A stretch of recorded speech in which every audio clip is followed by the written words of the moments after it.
Good morning. Introduce yourself, You were Rob. going to sit the whole time? I just don't want to get in front of the speaker because it'll reverb, but Hey, everybody. My name is Robert Warren. I didn't know I was a heat punk, but I guess I am. And I was thinking about, because Tyler wrote a fantastic book about mining for heat. And when he was telling me he was going to write a book about mining for heat, I had just gone to print on a book I had written called The Bitcoin Miner's Almanac. And I was thinking, okay, we're going to address this thing first principles. We want to explain it to people, the broader population. They don't know what the hell Bitcoin is. So that means they, like, by default don't know what the hell Bitcoin mining is. And I was like, this Tyler kid, he wants to write a book about heating. Sweet, sweet Tyler. I was like, are you insane? I was like, I just finished this thing and I realized how small the friggin' room is. There's like 12 of us here, and you're gonna write about like a niche of the niche? Good luck. And he did.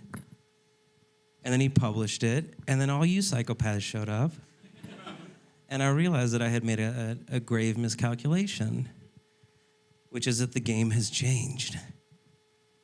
All of a sudden, anyone who wants to tinker or screw around with some hardware, get an S9, get an S19, tear apart an S21 for chips so that they can go turn it into a bit axe. They want to dunk their stuff in immersion oil. They want to explain to their wife what a brazed plate exchanger is. You can do that now. And there are a lot more engineers and plumbers and electricians than there are Bitcoin miners. So the game has changed, which is that's exactly right.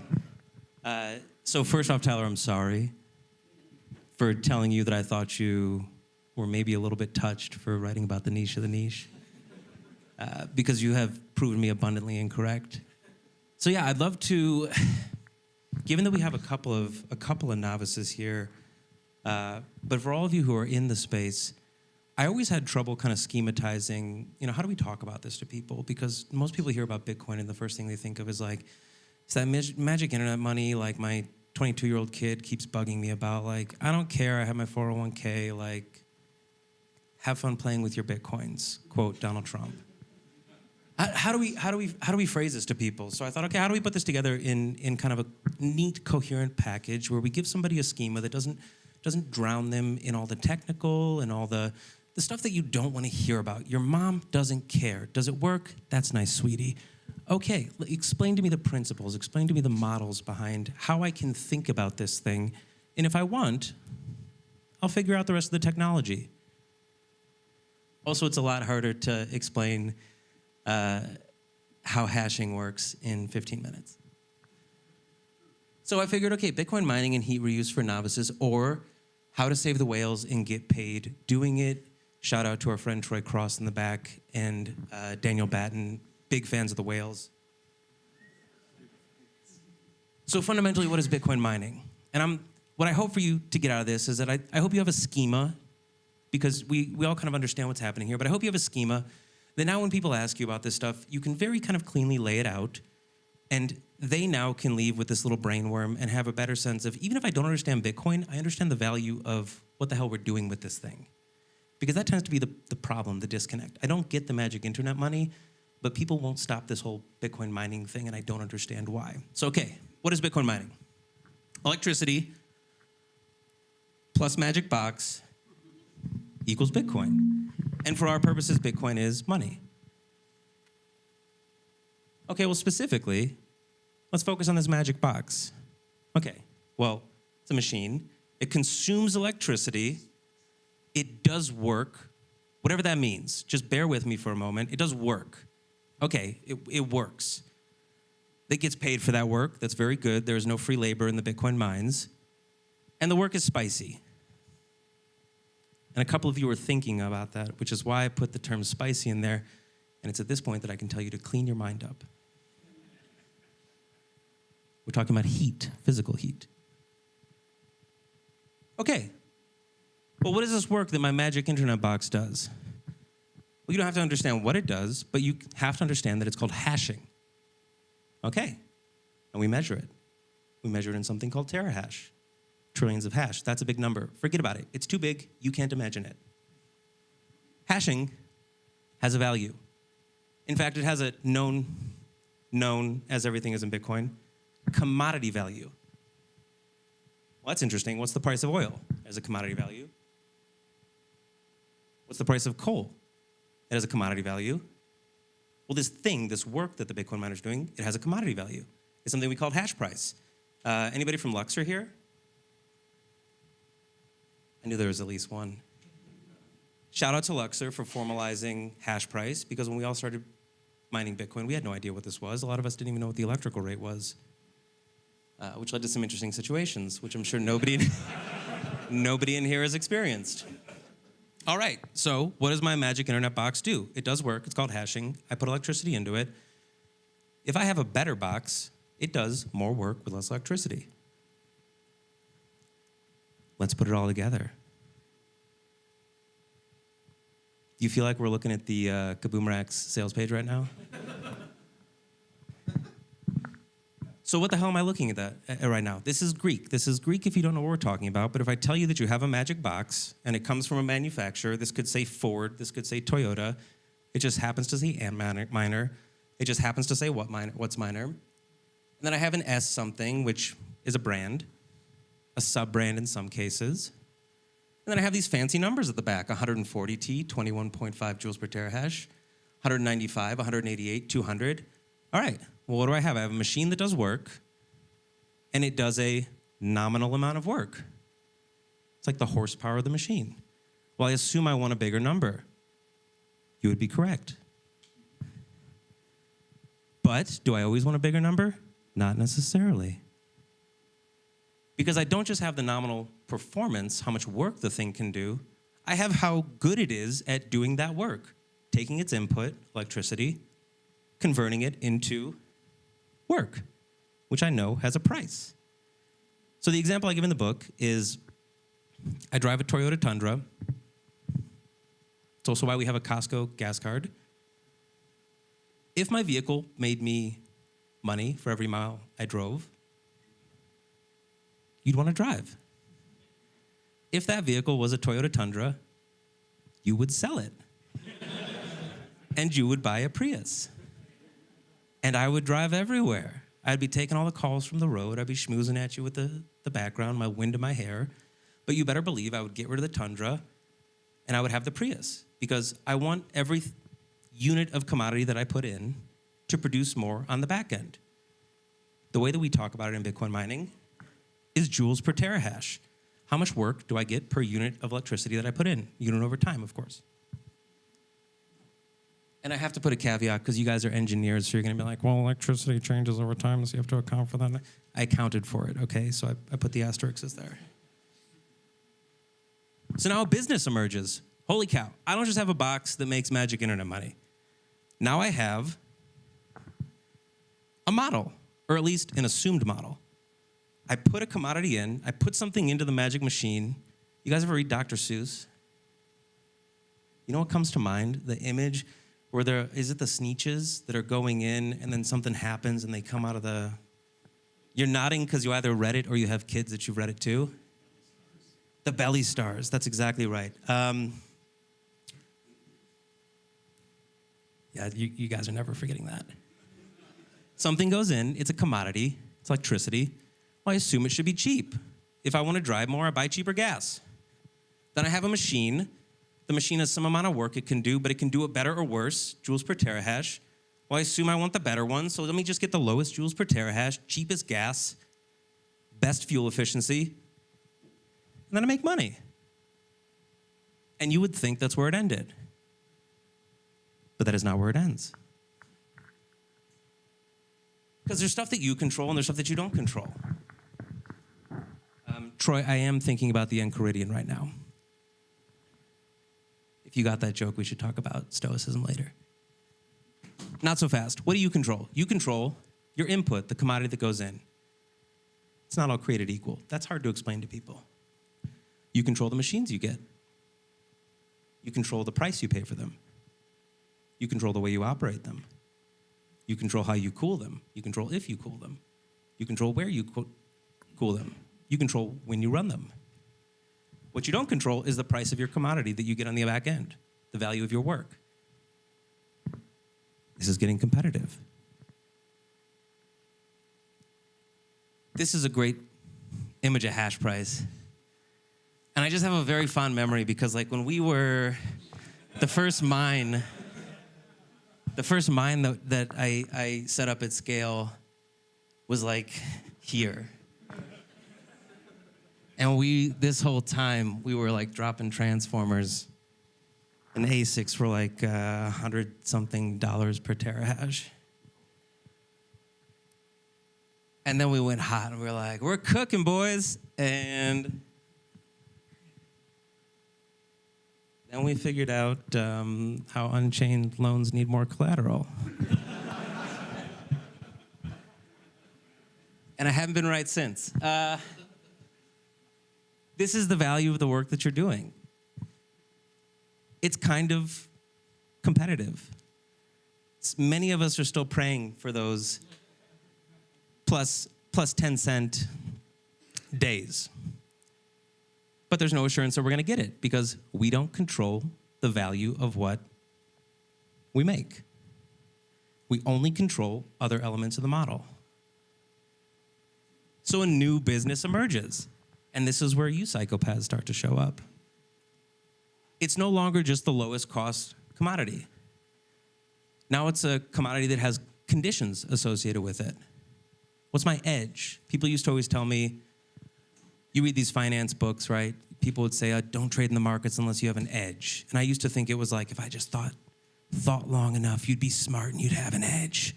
But what they were really talking about was like a mechanical edge, something that you could actually run in a repeated form or fashion. That's why they made broker-dealers illegal. And then came high-frequency trading. But that's what I thought when people said edge. They weren't talking about, I just got smarter and I made money. No, they were talking about an actual edge. Is your input waste? Is your input priced negatively? Is it a liability to somebody? Is there too much of it? And somebody needs to get rid of it.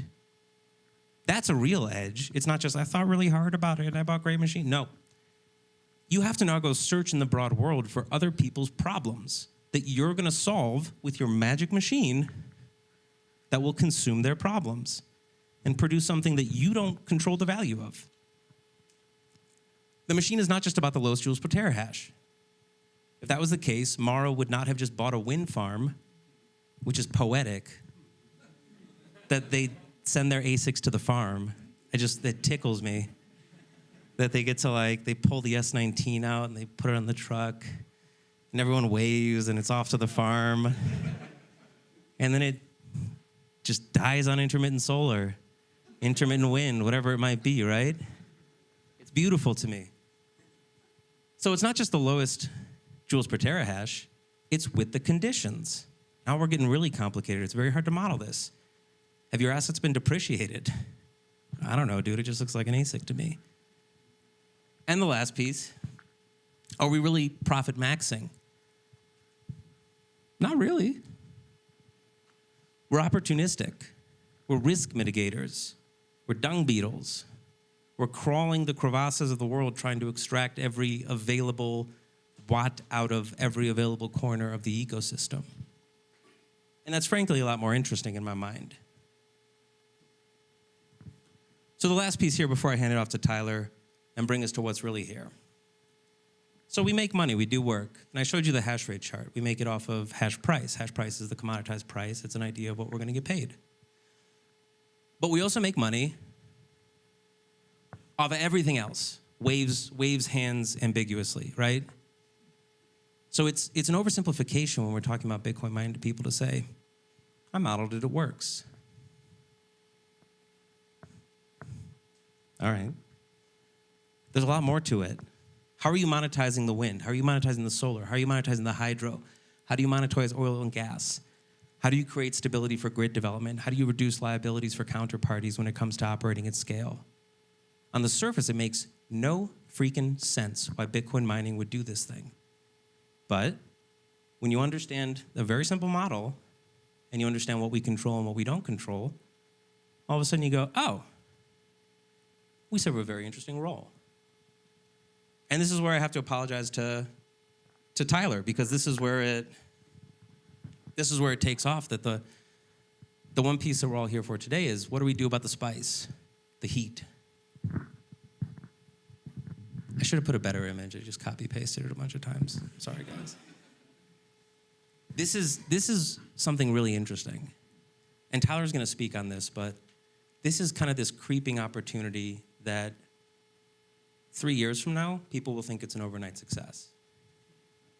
But what they won't realize is all the incredibly valuable things that you have been doing in your hometowns through your own deployments, through your own work, was laying the groundwork for this overnight success. And people will push a little bit, as they always do in the world of Bitcoin.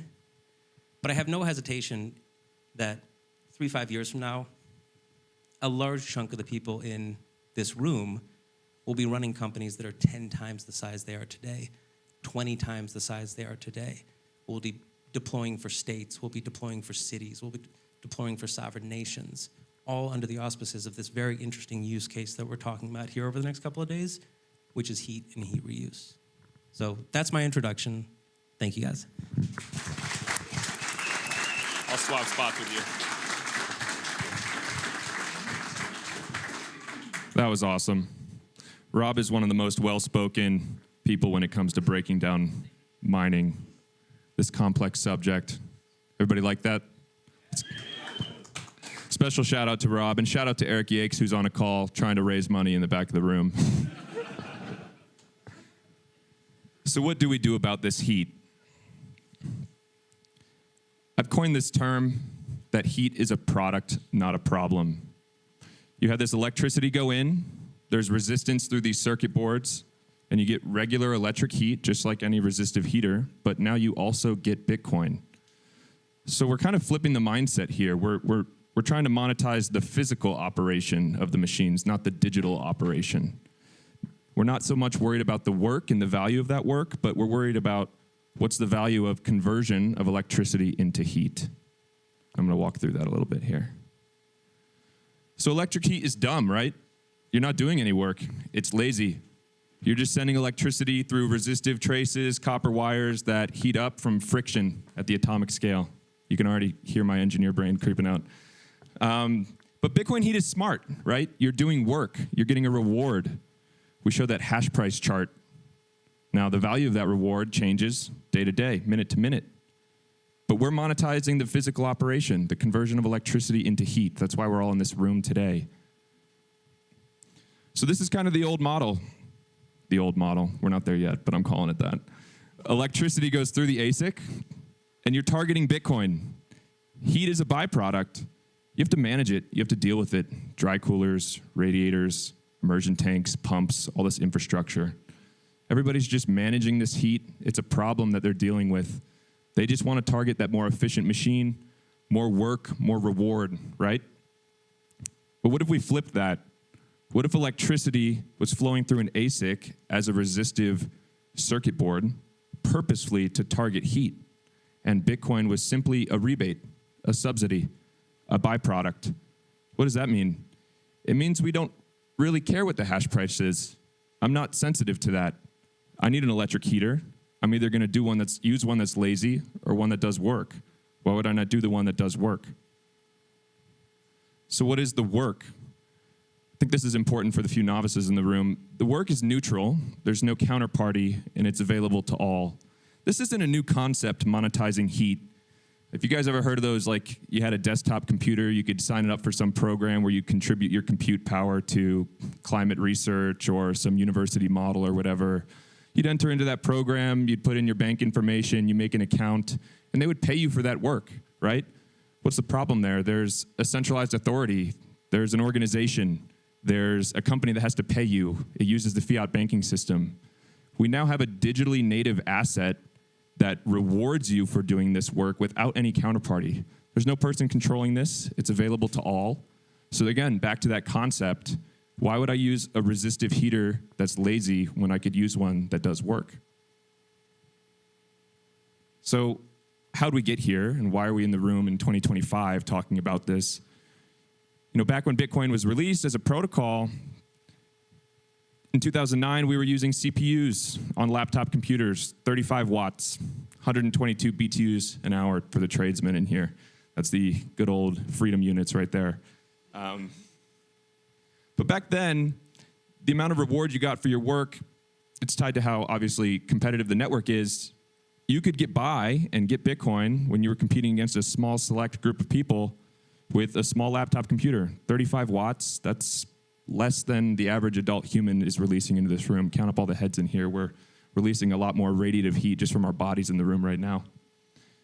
Come 2011, we had the GPU. We stepped up to 250 watts. Okay, things are getting a little hotter. 850 BTUs an hour. You can, put them in series, make a GPU farm. But then around the 2012, 2013 timeframe, we transitioned to the ASIC from Can-An. They made the first Bitcoin mining ASIC, the application-specific integrated circuit. So we transitioned away from using general-purpose computers in silicon that could do a bunch of things, graphics cards, central processing units, to an application-specific integrated circuit. So this is a computer that just does one thing, and all it does is that work. And so we started to get more efficient. We started to get more power dense. You can see a modern ASIC, 2024, there's an S21, 3,500 watts. That's a lot, 12,000 BTUs an hour. You can scale these. 1 or 2 of them could heat a home. 10 or 20 of them could heat a pretty large business, an apartment complex, right? And so the point of this is you see that these have transitioned. We're now at a stage where the machines are the form factor, the size, the heat output of a resistive heater that could heat a lot of infrastructure, right? And you'd notice the guys that have played with S19s, maybe some S17s, who knows, now we're in the S21s, the Hydros, we're not really getting much more power out of each unit. So we've kind of hit this thermal plateau, right? Because you have to manage that heat. You can only deal with so much. Now, the machines are getting more efficient. We're trying to get more work from the machines, but we're not as sensitive to the work. For us, these have kind of converged onto a power output that is in the range of a heating system. And so now I think people are starting to take notice. These are electric heaters that do work, and they get rewarded for it. So we're all here in the room, and this whole point of this summit is to say, all right, that machine was designed for a specific use case in a business, in a data center style warehouse, in a farm. They're trying to manage that heat, reject it, get rid of it. What if we broke that mold? What if we instead, from first principles, took the ASIC chips, that heating element that rewards you for doing logic, for not being lazy, and started to think of it through the lens of heating systems? What could that look like? Why do we care about this? I think economics is the biggest driver. Sure, it's fun to say that you stack non-KYC sats at home, or you support the network. I think that's very important. We're going to have some talks about that, decentralization. For the average person, why would they do this? Resistive heat and hash rate heat, as I'm coining it, cost the same to run. They're both electrically resistive heaters. They convert electricity into heat with 100% efficiency. So they cost the same to run. You have an electric space heater, you have an S19 running the same wattage, costs the same to run. One pays you for doing work, one pays you nothing because it's lazy and dumb. But the point of this is Bitcoin heat doesn't make sense for every heating system. I'm not going to shamelessly say that. It makes sense in certain applications. Here in the Rockies, you can see propane is expensive. There's people up in the high altitude that don't have natural gas lines drilled. They use propane tanks. They have to have their driveways shoveled. They get this delivered once a month, once a quarter, whatever it is. Propane's about the same cost as resistive heat, your electric rate, very close within the range on a cost per energy basis, dollars per BTU, dollars per kilowatt, whatever you want to say, kilowatt hour. So, and heating oil is similar in the New England area, the old country where there's literally, it's like diesel fuel, and these fluctuate with gas prices. You can see that with the Bitcoin rebate, and that fluctuates based on how efficient your machine is, all that stuff that Rob talked about. But you can see that the rebate can actually heavily subsidize the heating costs, the operation, right? And so it becomes an enticing alternative to heat. It's good for the environment. You could go that route. It's good for the Bitcoin network. It's good for the end user. It decentralizes hash rate. It's like a win-win-win, right? I did include heat pumps here because the engineers will always ask me, well, what about heat pumps? What about heat pumps? Heat pumps don't generate heat. They move heat. very much like an air conditioner. It's cold outside, but a heat pump is pulling warmth energy out of the air through a thermodynamic cycle. So it's much cheaper from a dollar per heat perspective because it's not generating heat from the outlet in the wall. It's moving heat from outside. What's the problem here? The problem here is if it's really cold, it doesn't work. Just like when it's really hot, an air conditioner doesn't work. So I'm just going to get that out of the way for heat pumps. High altitude, dry climates, Colorado's a great example. Heat pumps won't do much. Oftentimes, they have electrically resistive heaters built into them as backups. That should be a hashboard. We all need heat. So this is just some framing for the rest of the conference. This is a chart, not to scale, I realized after I had my book printed, but total energy, 170,000 terawatt hours used each year globally of energy. About half of that is heat. Humongous. Half of that, so 25% of global energy consumption is for comfort heat. Why do I make that distinction? Comfort heat is your HVAC duct, your hot water tank. It just means it's not super hot. You're not boiling fluids for industrial processes, steam, things like that, power generation. Comfort heat is what I would say is the target market for hash rate heat. Some of that's propane, some of that's electric already. The low-hanging fruit could be converted to hash rate. Some of that's natural gas. Maybe it's not a good fit. Some of it's heating oil, some of it's heat pumps. Look at Bitcoin mining. The current network, 175 terawatt hours. So the comfort heating market is over 250 times larger than the entire Bitcoin mining network's energy consumption right now. I'm not sitting here saying that mega miners won't exist. Maybe they'll exist in tandem. But I'm saying that we can actually bring hash rate back home to businesses, homes, decentralize, all these good things that we love and care about through the guise of electric heating infrastructure. So why isn't this popular? Does that look like a heating system? No. There are these crude form factors, aluminum extruded chassis, loud fans. You can hear one right now behind the stage. They're dumping that heat. It's not easy to recapture. That doesn't look like a heating system. The reason we're here today for this summit is if we think through this lens that these are now electrically resistive heating devices at the silicon level, what does it mean? We can think outside the box. They don't have to look like this. This is why it's not popular. That thing's not easy. That thing cannot talk to your thermostat. That thing is 80 decibels. That thing requires you to set up the firmware and configure through the IP address for the machine, totally beyond the average person's capabilities. I don't know how I would convince a contractor to learn how to install that into an HVAC duct. That's a hard problem to solve. We'll talk about that. There are guys doing it, and kudos to them. But we can make this easier. Here's some systems, and forgive me, Antoine and Michael, for showing your stuff as room for improvement. This stuff is awesome. Shout out to these guys. There's an S9 miner on the left that Crypto Cloaks made a case for. We put quiet Noctua computer case fans. They're larger fans. They spin slower, so they're quieter. All these things to make it a space heater that your wife would allow in the house. You can integrate these more powerful ones straight into HVAC ducts. Wi-Fi PDU, smart control, integrated with Home Assistant, things like that, Internet of Things. You know, we live in a digital age. These are just computers that are heating systems. They're digital, so they can be controlled. This is in the top right, Bathhouse in New York City. They have hydro machines heating their pools in New York City. And then this is Michael Schnitzel's Hash Tub, a modular unit, mobile unit, that he brings around to heat a hot tub. We didn't get it out here for this conference. We jerry-rigged our own, but we got something in the back if anyone wants to take a dip. These don't look like heating systems. They're awesome. I love them. They work. They save the end user money. They do all the things that I just described. They help the network. They save those people money. It's fantastic. But it doesn't look like this. How do we get it to look like a furnace? Patrick Patel is here. He's got a furnace in the back, in this back room. I encourage everyone to check it out with what's miners inside it, very much targeting that form factor. There's people that are starting to make water heaters. We've got a natural gas water heater in this building. What if it was powered by hash rate? And then there's the low-hanging fruit too.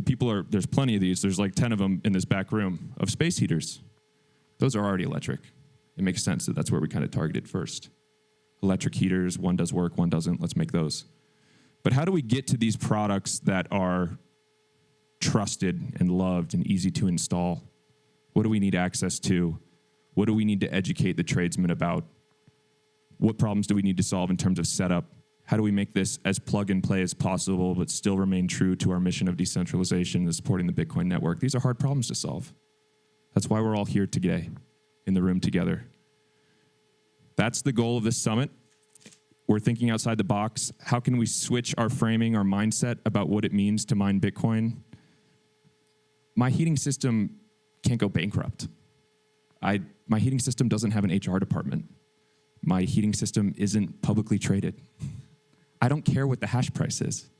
If the alternative is dumb work that's lazy with no subsidy, or work that is valued and that value changes, the hash price fluctuates, I don't care. Why would I not use that? That's what we're here for today. So I hope everybody's in the right framing. We're going to get going in the next few minutes here, but that is what we got for our introduction. Are there any questions off the start? No? Clap? Okay.